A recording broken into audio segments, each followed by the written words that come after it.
What armor do you reach for when you're afraid? There's a moment, sometimes so small you almost miss it, when fear slips inside you before you even realize what has happened. A tightening in the chest, a clenching of the jaw, a sudden urge to run, hide, shut down, lash out, or pretend you don't feel what you feel. Most of us don't recognize these reactions as fear. We call them personality traits or coping mechanisms or just how I am. But beneath the surface, fear is often the quiet puppeteer pulling the strings.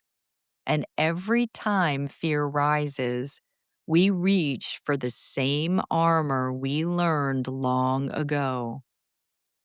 Armor that once protected us now keeps us from becoming who we're meant to be. Understanding the armor you reach for is one of the most powerful forms of self awareness you can develop because once you recognize it, you can choose differently. You can choose growth instead of protection, truth instead of avoidance, healing instead of hiding. The armor we learn before we know any better. None of us were born armored. We learn our protection. As children, we pick up patterns based on what made us feel safe.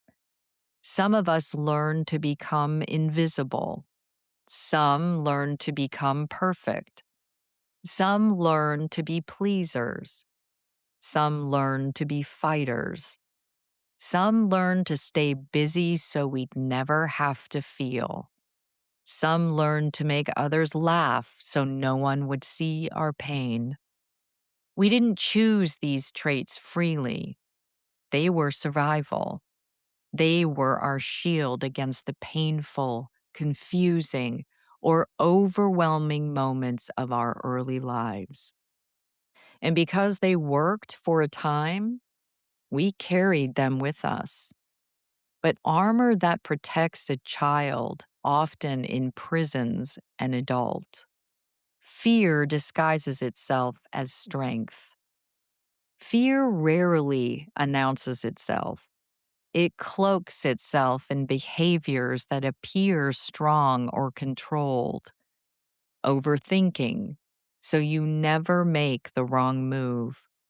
Perfectionism, so no one can criticize you. Anger, so you never have to feel vulnerable. People pleasing, so no one can abandon you. Numbing, so you never have to feel the hurt. Withdrawal, so you stay safe from conflict. These behaviors look like strength from the outside, but inside they feel like panic. We cling to them because we're terrified of what might happen if we put the armor down.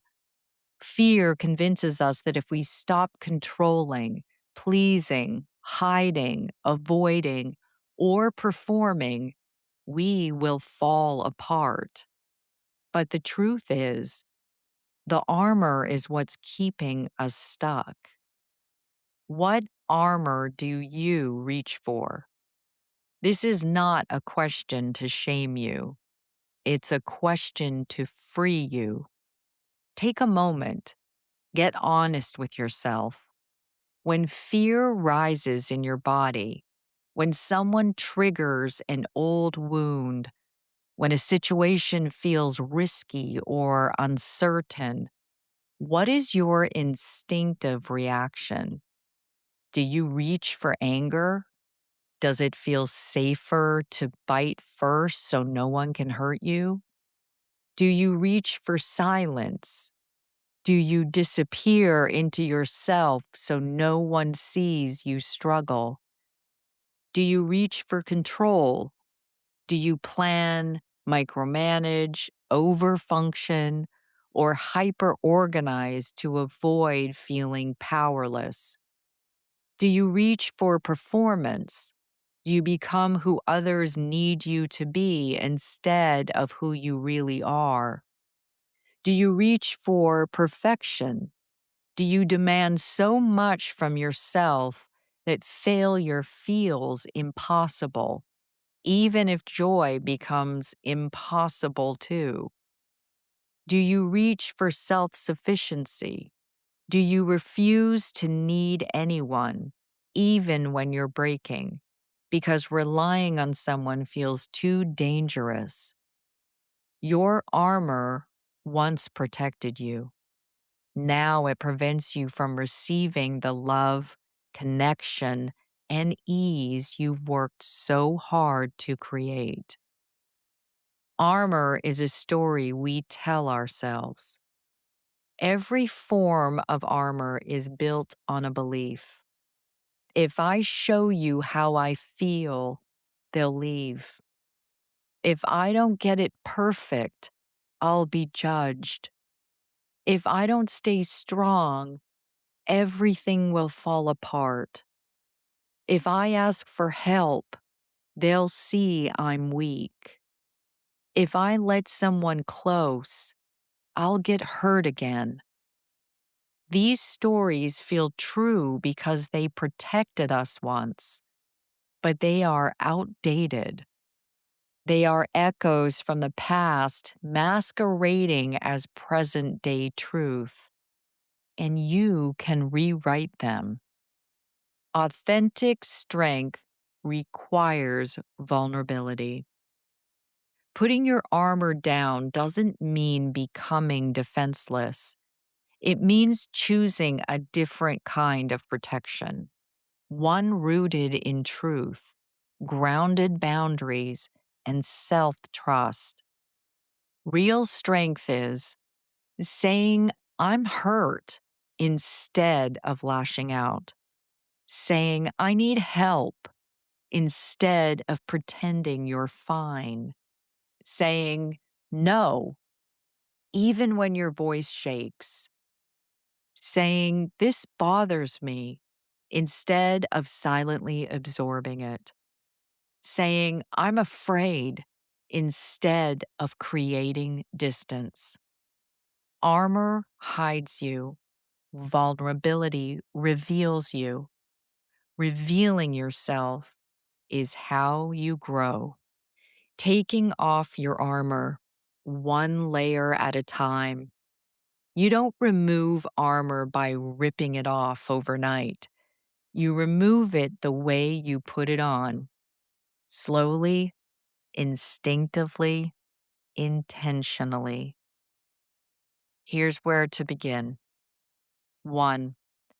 Notice your instinct. Fear has a physical signature. Your shoulders tense, your heartbeat shifts, your stomach tightens. Start paying attention to what happens in your body before your armor snaps into place. 2. Name the armor you're reaching for. Call it out. I'm trying to control, or I'm shutting down. Naming it disrupts the pattern. 3. Ask what fear is actually saying. What is the wound underneath? Rejection? Abandonment? Shame? The armor is the symptom. The fear is the root. 4. Choose a softer response. Not perfect, not polished, just softer. One breath, one pause, one honest sentence. 5. Celebrate your awareness. Even catching yourself mid-pattern is growth. Removing armor is a lifelong practice, not a single breakthrough. You don't have to live behind your armor. There is a version of you who trusts your own strength, who doesn't need to control everything to feel safe, who allows love in even when it feels unfamiliar, who speaks your truth instead of burying it, who feels deeply, openly, fearlessly. That version of you is not created by fear. It is revealed when you stop hiding behind it. Your armor is not who you are. Your armor is who you became when you didn't feel safe. And now that you are healing, you can choose differently. Slay reflection. 1. What form of armor do you reach for most often? Anger, perfectionism, silence, control, or something else? 2.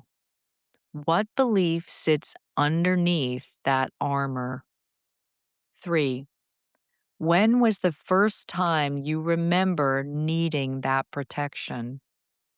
4. Who would you be without that armor today? 5. What is one softer, more honest response you can practice this week? S. See your armor with honesty. L. Listen to what fear is trying to tell you. A. Allow vulnerability to replace old defenses.